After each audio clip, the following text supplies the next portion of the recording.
right, so welcome to Chapter 15. And Chapter 15 is about different types of business entities.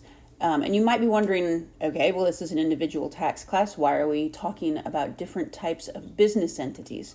Well, the reason is that individuals, right, derive taxable income sometimes from investments in business entities or working for business entities. And depending on what type of an entity we're dealing with, the taxation of that income can be very different. So let's talk about some different entities. All right, so this is a kind of a chart directly from your textbook. All right. But what it does is it gives you an overview of some non-tax characteristics of entities. And these are important to us because it kind of gets to the motivation as to why you would form a different type of entity. All right. And so you may be familiar with these entities already, but maybe not. So we'll briefly go over them. So corporation. All right. Now, it's important to know that when we talk about a corporation just in general, all right, we're talking about a publicly held, or maybe not necessarily a publicly held, but certainly a C corporation, okay? And so what do we know about the great things about a C corporation? Well, so you can do a public offering, right? We can sell shares of stock, and then you could go public with those shares of stock. The legal arrangement among the owners, once the articles of incorporation are set, it's not particularly flexible. All right. Now, responsibility for business liabilities. All right. If I own shares of Walmart and Walmart gets sued because someone slips and falls in their store, that does not impact me directly from a liability standpoint. It may reduce the price of my stock, but the entity is responsible for its business liabilities, right? And obviously you must formally organize with the state. Now, we could contrast that and compare it to an LLC. An LLC is a limited liability corporation, okay? You still have to formally organize with the state, but you have a very flexible legal arrangement. You cannot have a publicly held LLC. And one of the cool things about an LLC is that you still have the corporate veil. So the entity is still responsible for the liabilities related to business operations. All right. So, for example, an LLC is a great example of an entity that could be set up pretty quickly and easily for a small business, and it gets your personal assets out of the fray from a liability perspective if you were to get sued. All right, and then we have general partnership and limited partnership, and we need to talk about those kind of in the context of each other, because the difference between those things is that in a general partnership, all of the partners are considered general partners. So all of the partners are responsible for management responsibilities, and all of the partners have what's called an active role in that business. In a limited partnership, you have at least one general partner who's responsible for the management and the overseeing the day-to-day business of that entity, and they are considered an active participant in that partnership, whereas anyone who is a limited partner is considered a passive participant in that business. All right, and we'll get to why that matters in a minute. And then you have a sole proprietorship. A sole proprietorship, you don't have to formally organize with the state. There's no legal arrangement among owners. Obviously, it's not suitable for a public offering. And here's the kicker. All of the business liabilities are the liability of that person who sets up the sole proprietorship. So for example, say I decide I'm going to start a business of mowing people's lawns, okay? And I start mowing lawns and I decide, you know what, it's super easy to be a sole proprietorship because all I have to do is grab my lawnmower and put it on my utility trailer and see if anybody wants me to mow their lawn. And I start driving around mowing lawns. I recognize that income on my tax return. No big whoop, right? This is fantastic. Well, what happens if my business grows, right? And so now I have me and someone that works with me, for me, in my sole proprietorship. And that person who is working for me is mowing lawns, and they run over their foot because my lawnmower malfunctions, all right? And that person sues me. Well, now that person can sue me related to the business, but also all of my personal assets, all right? If I were organized as an LLC, they would not most likely be able to get my personal assets, so my house, my car, right? Only business-related assets would be in the fray from a legal perspective, okay? So it's important to know the non-tax characteristics of these businesses because that gets to the motivation as to why you would set up one type of entity versus another. All right, so now this is a tax class, so let's talk about tax stuff. All right, so now let's talk about how these things are classified from a tax perspective, okay? So for tax purposes, you have what's called check the box regulations, okay? So if you are an S corporation, for example, you can check the box and be taxed as either a C corporation or a partnership, all right? So let's talk about what that means. A C corporation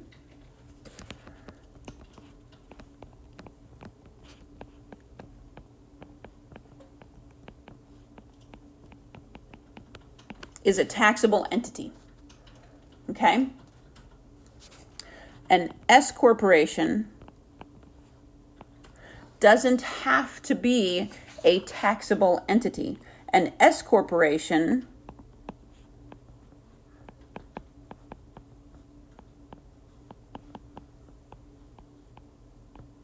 can be taxed like a C corp or a partnership, and we'll get to more of that in a bit. But the way they make that choice is what's called the check the box regulations, and that is literally on their tax return. There's a box that they check, okay? So when we say some business entities are tax-paying entities, what does that mean? What that means is they file their own tax return and have a tax liability specific to them, okay? So C corporations, right? We have individual tax rates and we have that progressive schedule. And then we know that C corporations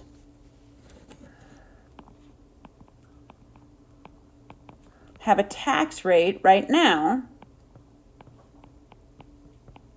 of 21%. So they have a flat tax rate of 21%, okay?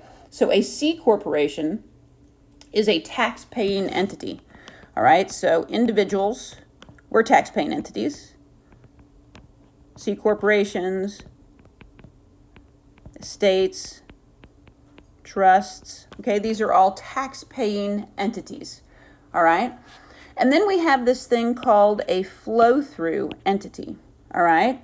And so a flow-through entity is not a tax-paying entity.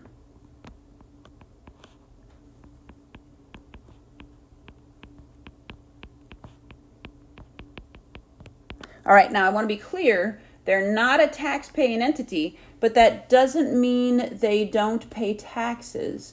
What that means is the tax liability flows down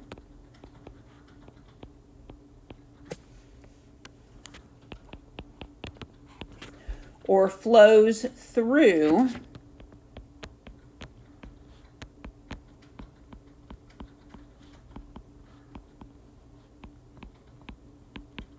to the owners. All right.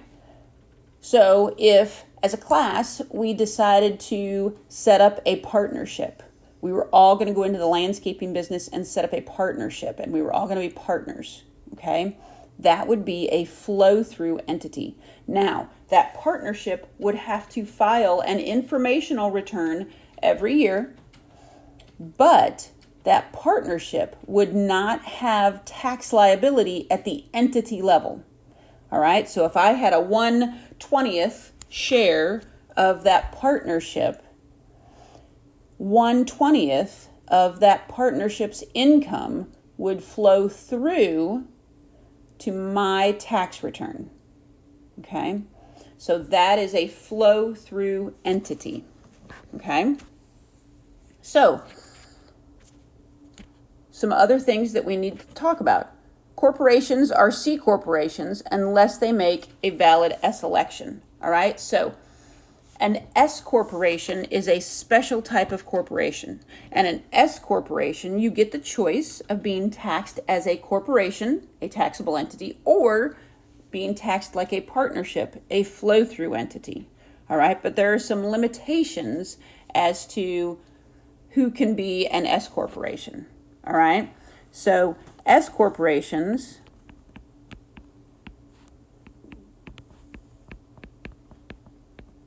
can only have 100 shareholders. Now, there are all kinds of somewhat crazy rules about how those shareholders are counted. We're not going to worry about that right now. But S corporations can only have 100 shareholders. So that tells you that that is not a situation where that stock will be able to be sold publicly, right? Because you could have more than 100 shareholders, all right? When we talk about unincorporated entities, what are we talking about? We're talking about sole proprietorships.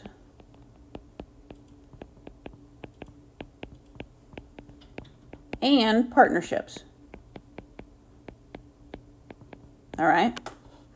Okay. Now, entity losses. All right? Let's talk about entity losses. All right?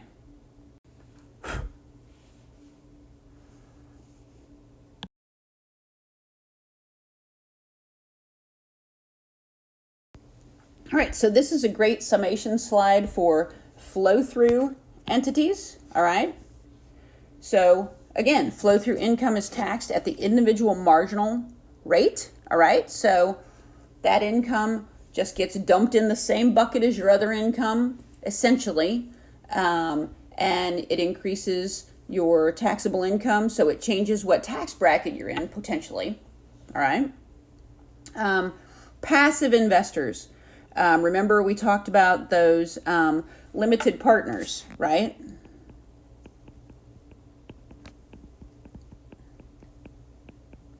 All right.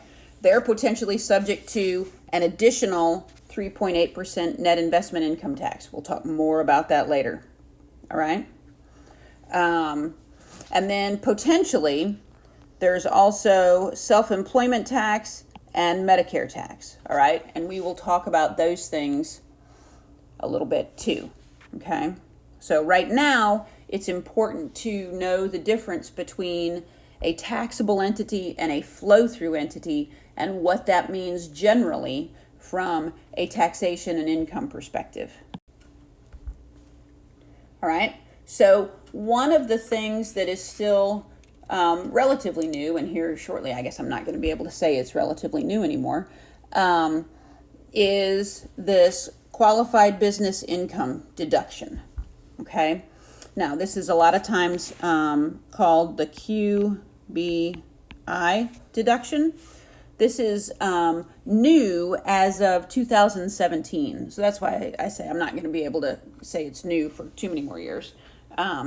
So this came in from the Tax Cuts and Jobs Act, all right? And why we have this is with the Tax Cuts and Jobs Act, we cut the corporate tax rate from the top rate of 35% down to 21%. And so what the concern was is that would then disadvantage the other business entity types. So if C corporations are only getting taxed at 21%, but you have all of these flow-through entities that flow through, the income flows through and then gets taxed at marginal rates, which are in several brackets are above 21%, right? Then you're now disadvantaging businesses that are not organized as C corporations. And so they created this qualified business income deduction, okay? And it's potentially available to flow through entity owners. And the reason there's potentially in there is because there are some income phase outs that we are not concerned about at this particular moment, okay? It is a from AGI deduction, but it's not an itemized deduction. That phrase may not mean much to you now, but it will later on in this course, all right? And it is basically the nuts and bolts right now. It's a 20% deduction for what is considered your qualified business income, okay? So in our partnership example where we had 25% of the loss coming to us, if that were $100,000 of income and we owned 25%, we would have $25,000 of qualified business income, generally speaking. And then we would take 20% of that, and that would be an additional deduction against our taxable income. Again, we will talk more about that later, but it's important to know that this QBI deduction exists, and generally speaking, what it is. All right, so we already kind of talked about, in general, corporations are taxed at 21% now. Again, that is a result of the Tax Cuts and Jobs Act, so that is since 2017, okay? And then we've already talked about the fact that there's double taxation, so there's a second level of tax, right, when there are dividends involved. And from an individual perspective, all right, dividends do get preferential tax treatment. So either 0, 15, or 20%, depending on your income level. And we will go through the tax rate schedules and show you how to calculate those for different individuals later on. And then potentially, depending on your income level, you may also have this 3.8% net investment income tax, all right? And we'll get to all that. Right now, we're just introducing all of these topics generally speaking, okay?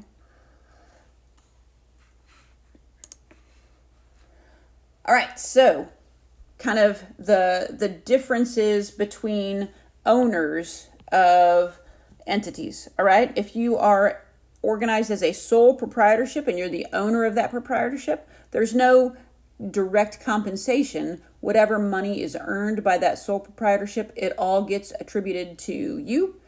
And so there's not a salary per se. For S corporations and C corporations, employees can earn salaries, all right? And then those salaries are subject to employer and employee portions of FICA taxes, so Social Security and Medicare. Wages are deductible by the entity, all right? And S corporations and C corporations don't get this QBI deduction, okay? Now, what if you're taxed as a partnership? Now, this is if they're taxed as corporations, okay? Remember, an S corporation can be taxed as a partnership, all right? If you're taxed as a partnership, then you can have what are called guaranteed payments, all right? All of the income that comes from that partnership that flows through to you is self-employment income. We'll talk about why that's important later. The guaranteed payments are deductible by the entity, and guaranteed payments are not eligible for the QBI deduction, okay? One of the most important differences between C corporations and flow-through entities are the way losses are treated, okay? So the cool thing about flow-through entities is that losses are generally able to offset the owner's personal income. Okay, now these are subject to certain restrictions. So, and the restrictions are listed down below. So, basis, at risk, passive activity, and excess business loss limits are all ways that flow through entities are limited in the amount of losses they are able to net against the personal income of the owners. All right, the ones that we are most concerned about in this class, because they're the most frequently encountered, are the basis limits and passive activity rules. All right, so let's talk a little bit about them. All right, so first, let's deal with basis. All right, basis is essentially the skin you have in the game. All right, how much of that flow-through entity are you responsible for, and do you have invested? Okay, so your basis increases with income. It decreases with losses, but it also decreases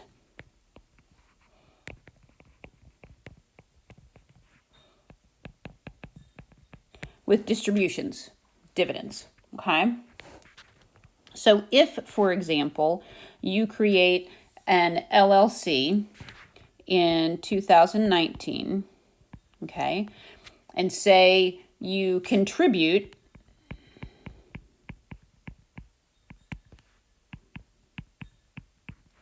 $10,000, your basis at the beginning of the year, when you make that contribution, is $10,000. Okay. Now, if over the course of 2019 you have income, and that income is, say, $5,000, then your end of year basis is $15,000. Okay. That basis at the end of 2019 is the 2020 beginning basis. All right. Now, if you were to have a $10,000 loss in 2020, then your basis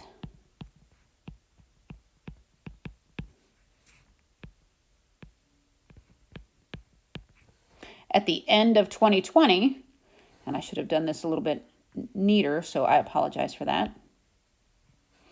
So your end basis at the end of 2020 would be $5,000, okay? I'm going to switch colors here. Hopefully that'll help from a neatness perspective, and we'll scroll down. And so if your end basis 2020 is $5,000, then your beginning basis for 2021 is $5,000. Now, let's say 2021 is a bad year and you have a loss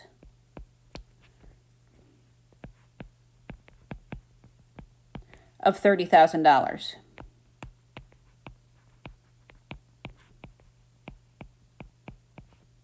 Your end of year basis is zero, okay? Because your basis can never go below zero, all right? So your end of year basis is zero, and the amount of the loss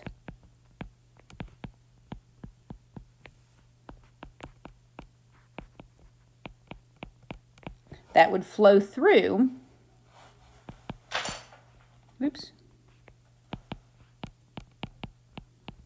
is $5,000, okay? So the amount of loss that you'd be able to use in the current year to offset your personal income would only be $5,000. You would get to carry the rest of that excess loss forward, okay? So that's basis. All right.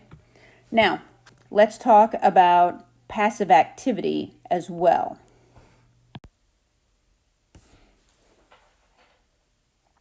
All right. So passive activity is different than basis. So hold on, let me switch color. All right.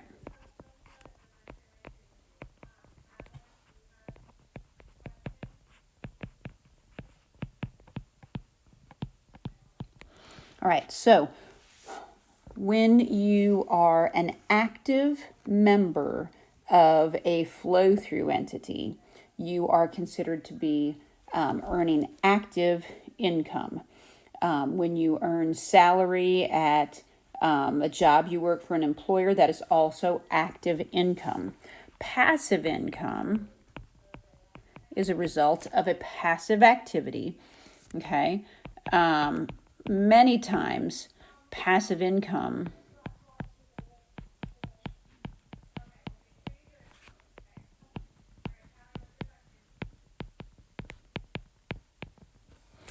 results from ownership in a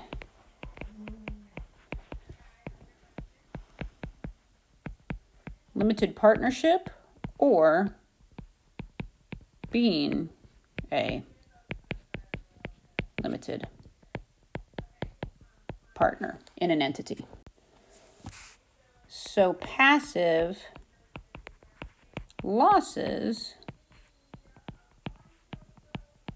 can only be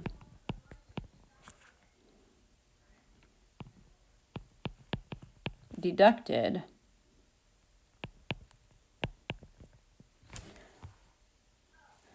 to the extent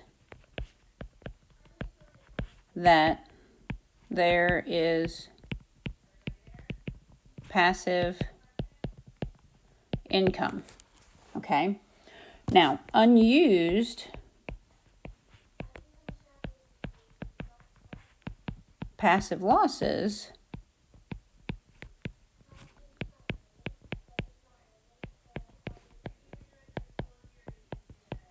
can be carried forward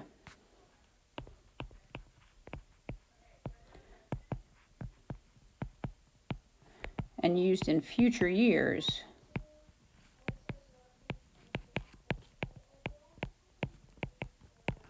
when there is passive income. Okay, so what happens many times is people will be investors in a variety of businesses that are housed in a variety of entities. And if you have a passive loss in one entity, then that can be netted against passive income in another entity. Okay, so that is kind of the nuts and bolts of losses for flow-through entities. We will talk more about the excess business loss limits in class together. All right, what about converting to other entity types? Okay.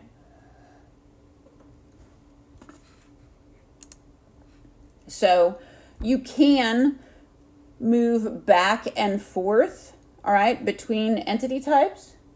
However, there are sometimes tax consequences to those decisions, all right? All right. So let's do a quick example to make sure we understand this whole loss thing, all right?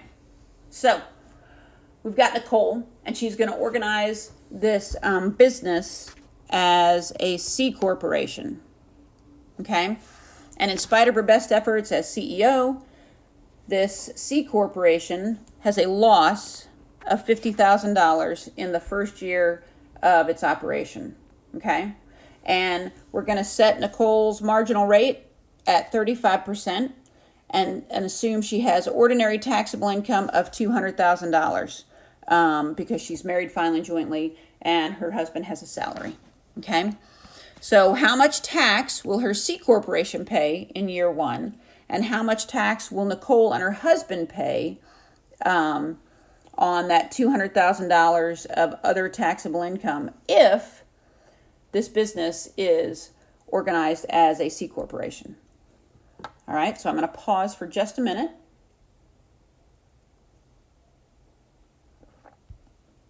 Okay. All right, now let's set this up. So we've got the C corporation, and we've got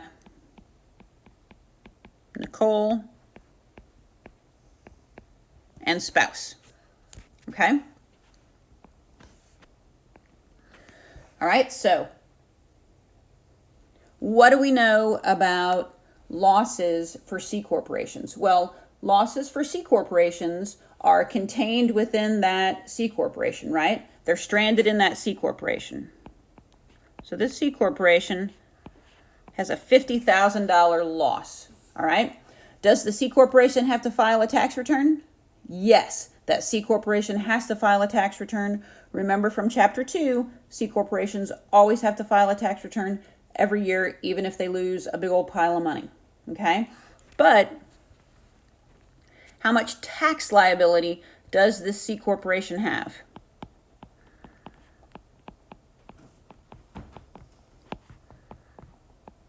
Well, that C corporation has 0 tax liability, all right? Now, what is our taxable income for Nicole and spouse? Well, they have $200,000 of taxable income.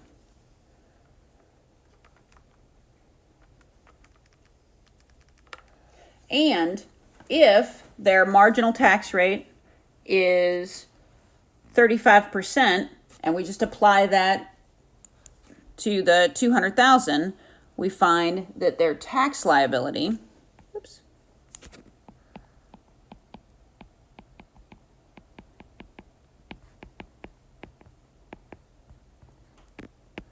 is $70,000, okay?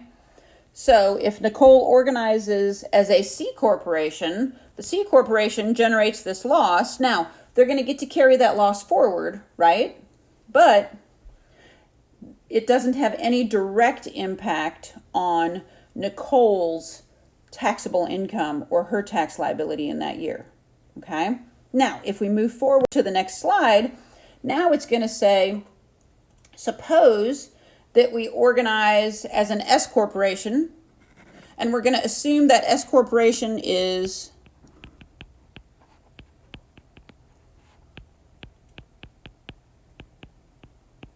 taxed like a partnership, all right?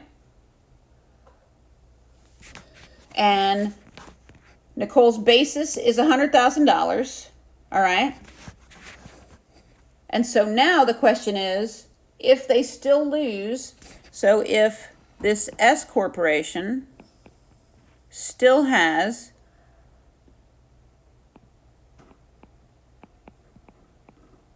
a $50,000 loss, all right,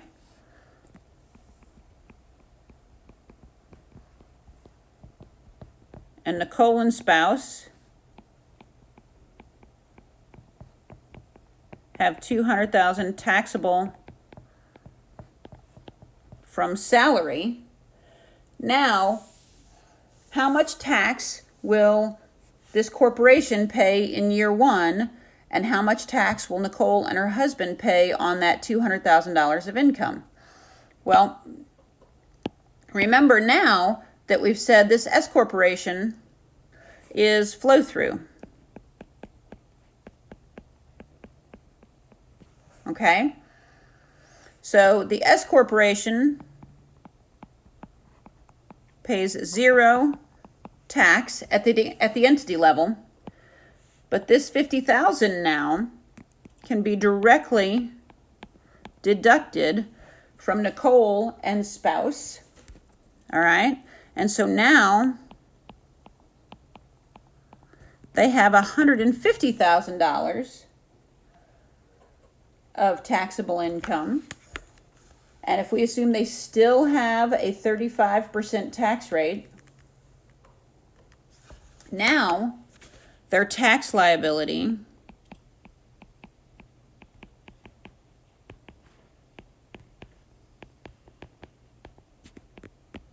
is considerably lower. okay? So sometimes, from a strategy perspective, it makes sense to have a business organized as a flow-through entity for its first several years, because then you get the benefit of those losses against your personal income tax, okay? All right, and you can see some different calculations here on this last slide, all right? That is it from a lecture perspective for Chapter 15. Thanks, guys.